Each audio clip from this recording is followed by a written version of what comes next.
All right, let's talk about correctness. So, naturally, the first thing that comes into our mind when we say correctness is our grammar and English majors. It doesn't really have to be that just because you're an English major, you have to be perfect, you have to be correct in everything that you say.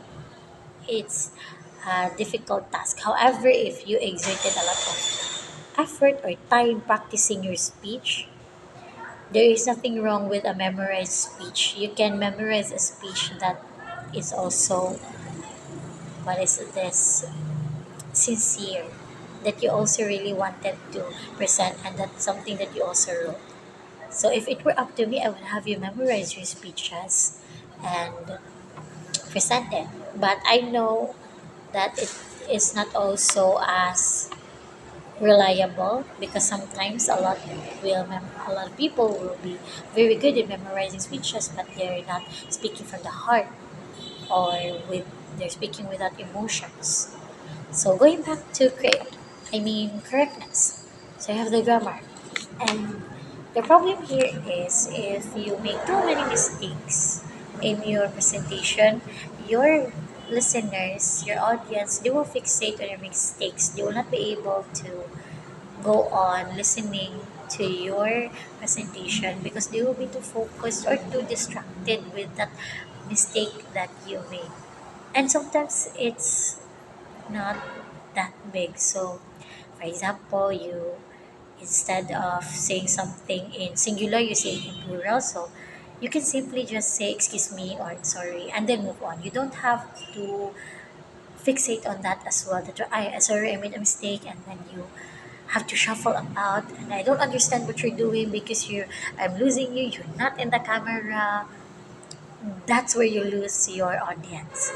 So when we talk about grammar, in, in speaking the language, since we are still practicing the or trying our best to become fluent, there's no problem with that. The thing is, you have to be quick. You have to be, for example, you are making mistakes that was a, if it's not a much obvious mistake, continue.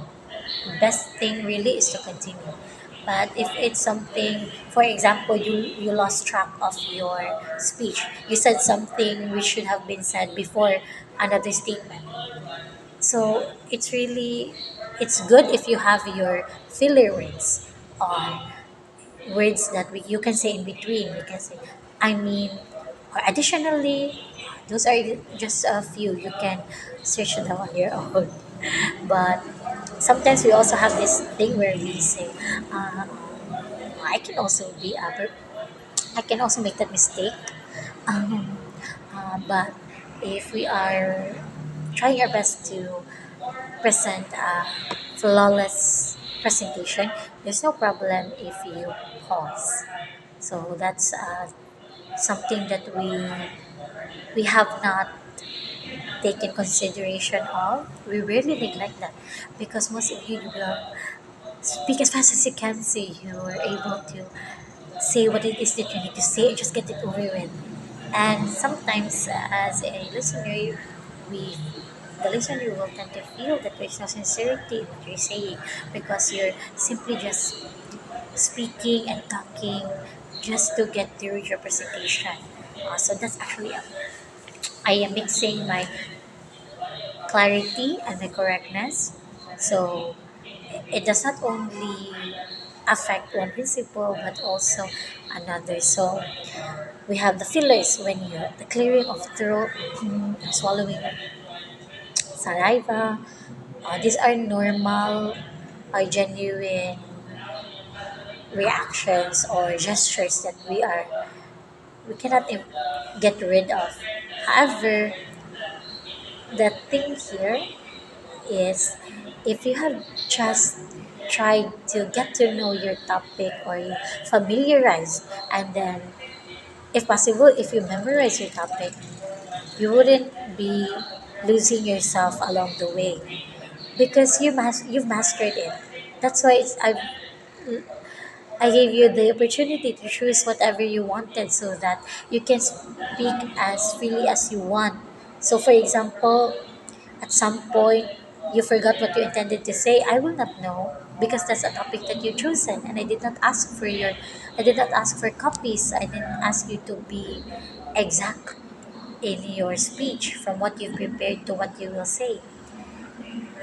No one. It's rare. I guess there were maybe one or two, which I believe they were from start to finish. They were able to present what they really intended or how they went about it. And you can tell that these are the students who prepare for the presentation. But let's think about it in terms of you becoming a teacher. You will sometimes not be able to teach or discuss what you intended to discuss. Like you cannot memorize your discussions. We even have guides. We have index cards or we have our PowerPoint presentations.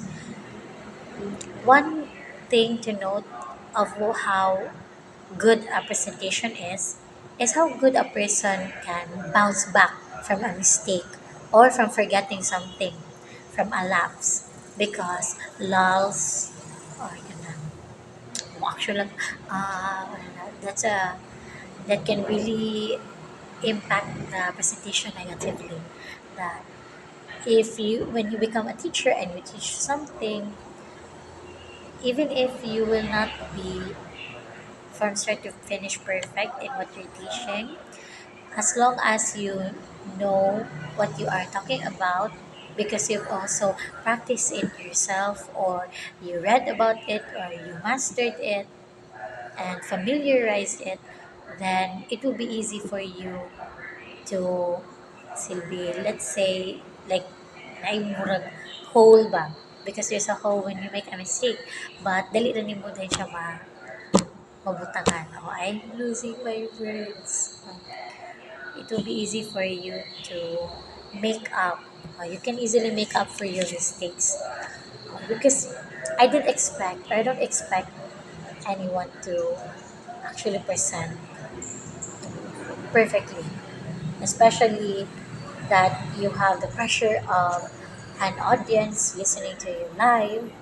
But since in the future, when you become teachers, that's how it will be in your day to day basis.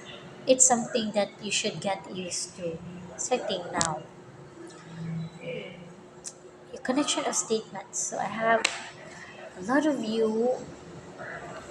You state in the beginning that you have this certain topic, but at some point, mura nagulikoy.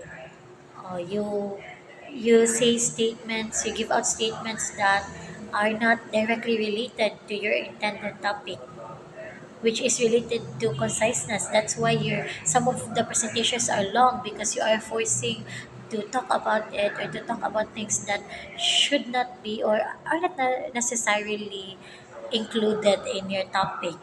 So it's also important for you to write or to prepare your speech because even though, for example, you are sharing information, you're just copying that information. It's how you organize your thoughts or the structure of your content that will help you in presenting and actually delivering properly your presentation. Pillars in your experiences.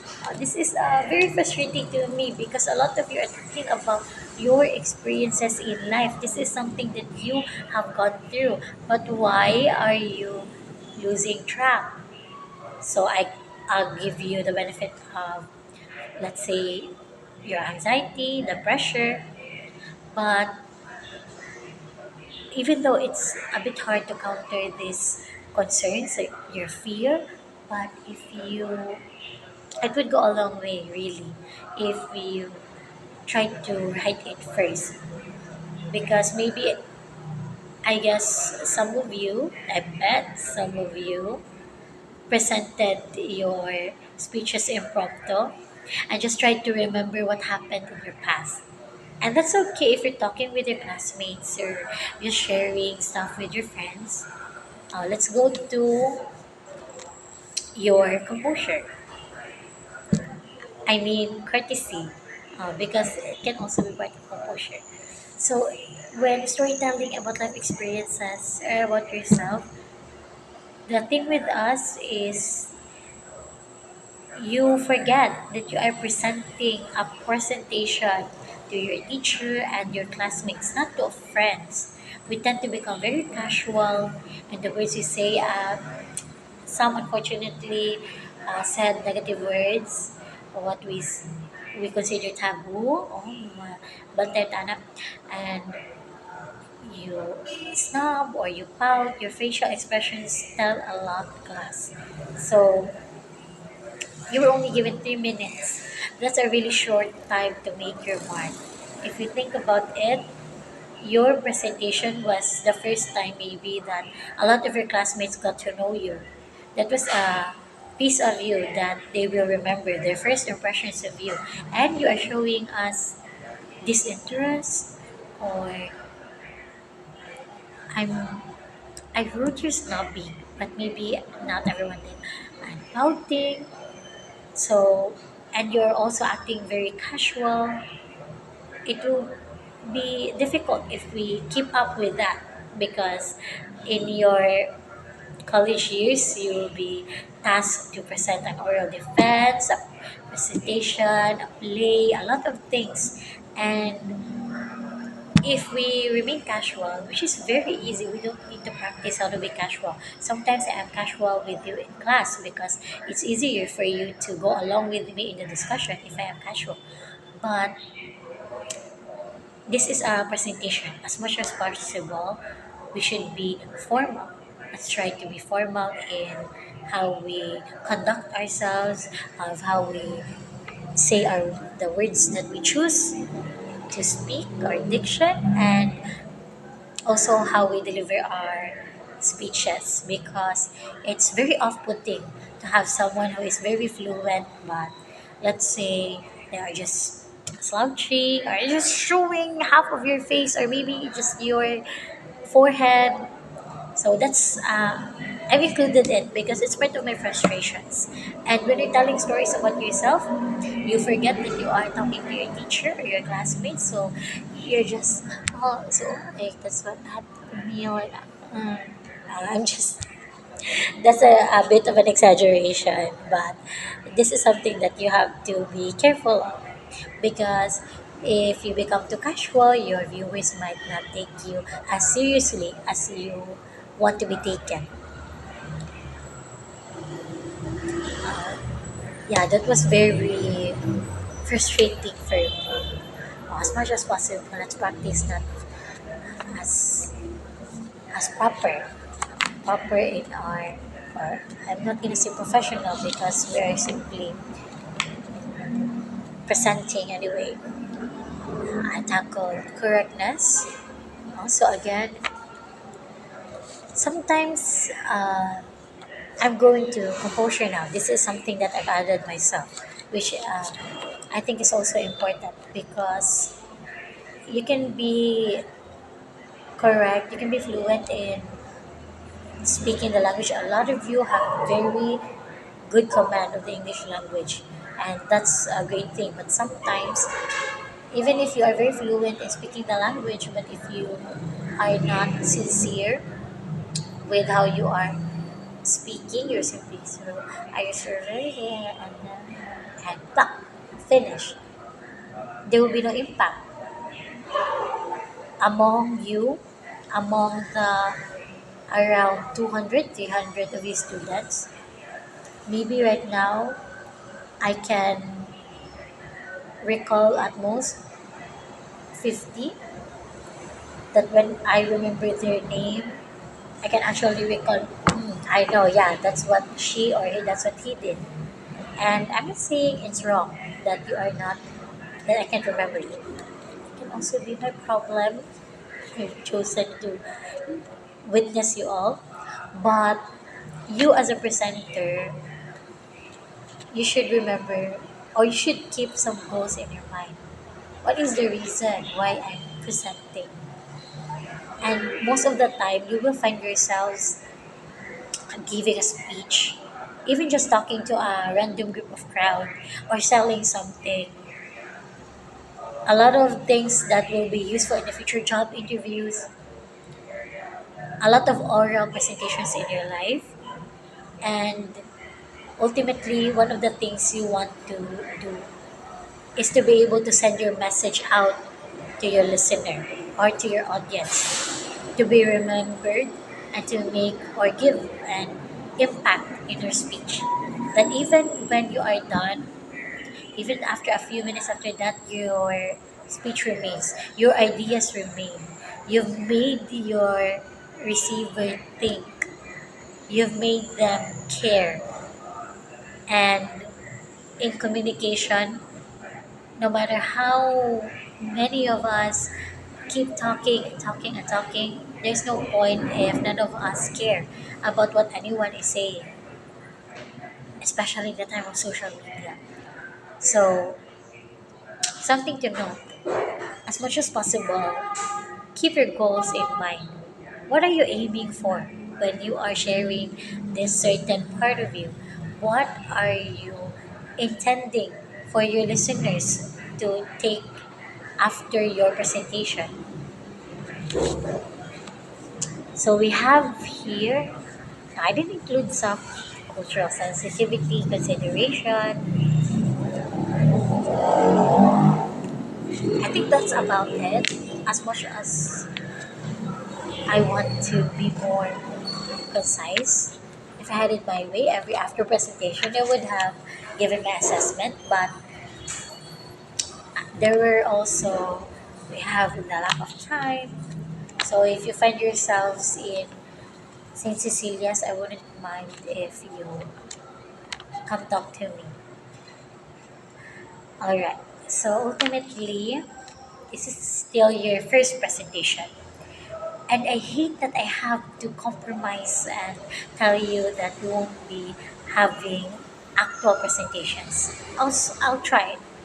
I will still have, but maybe I won't force you or give points in the turning off or turning on, I mean, of cameras. But really, I'm urging you, especially that you have plans or you want to become teachers. If there are no problems with the connection and your device, practice. Always practice. Get used to this, to talking with anyone, with a group of people, because it's very easy for us to talk with one person. Sometimes even one person will be very intimidating, especially if there's someone from authority or someone who is maybe fluent in English. We have the stigma, or someone, let's say, not a native person of this place. So we easily get very intimidated. And the problem is that we are intimidated that everyone will criticize us because we are also very critical of how others are. That's why we have this tendency to become conscious of how we speak because we are afraid that people might say, "Hmm, that was a mistake." But constructive criticism is different. Our goal here is to improve and become not just fluent speakers of the English language, but also effective communicators. And if we do not take or we do not take consideration of the different principles in communication, we do not incorporate that in our presentations and speeches, they will be of no value. So again, I am very glad, very happy that a lot of you, that I finally did this in my class because I really gotten to know more of you and not just your names, not just knowing about your names and family names, but actually knowing a piece of you. And I'm hoping to learn or know more about and see you more about you and also see you improve throughout the course of our semester. and So going back on that being conscious, okay, they are because we are very these critical these of are others as well. the base You've seen your edges of the classmates. polygon in the pyramidal There cosmos. is no, I'm not saying Okay, to so compare, But you can tell, as a receiver of the message, you can tell which which presentations got you, which presentations you like, which presentations you were absorbed in, got your attention, captivated you, especially with the creative ones. I might have forgotten some parts, but so some of you had props, the guitar or artworks in the background or visual aids. So that's part of captivating as well. So again, you try to place yourself in the perspective of a listener and then try evaluating your own presentation and try to see which could I have improved on, where could I have done better. Maybe most of the time it should have been with the preparation.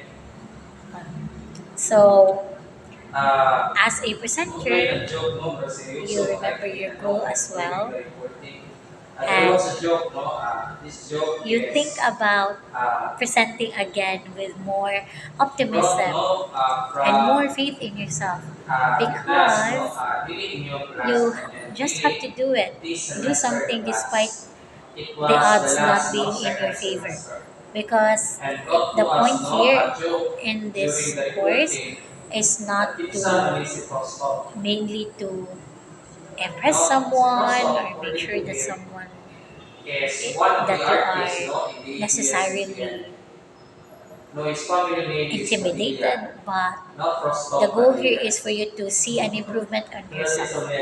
So I don't want you to end this semester by finals time and think I did not improve one bit. And this improvement, as much as I encourage you, as much as us, no matter how many assessments I give or tips I give you, references, they will still be of no use if you do not try putting yourself into it. If you do not try doing it with passion and with faith in yourself. I'm not gonna resort to any quotes because I know that these are things that you are already or you already know about. So I only look forward for your next presentation, which is impromptu speeches. So this one I'm very excited about because I'm allowing you to speak in vernacular as less as possible, but also because this here without preparation you can see how well you share something in the spur of the moment. Exciting. So I will see you then. Congratulations to everyone who presented. You are building mini mini steps to your what is this fruition to your progress as a consumer of the English language and language as a whole. And no doubt I will meet with you again in the future and we'll be able to talk and you will no longer be bounded by your anxieties and your fears and the mistakes that you've made in the past and we'll be able to create a meaningful connection and communication. So that is all. Thank you. See you on midterms.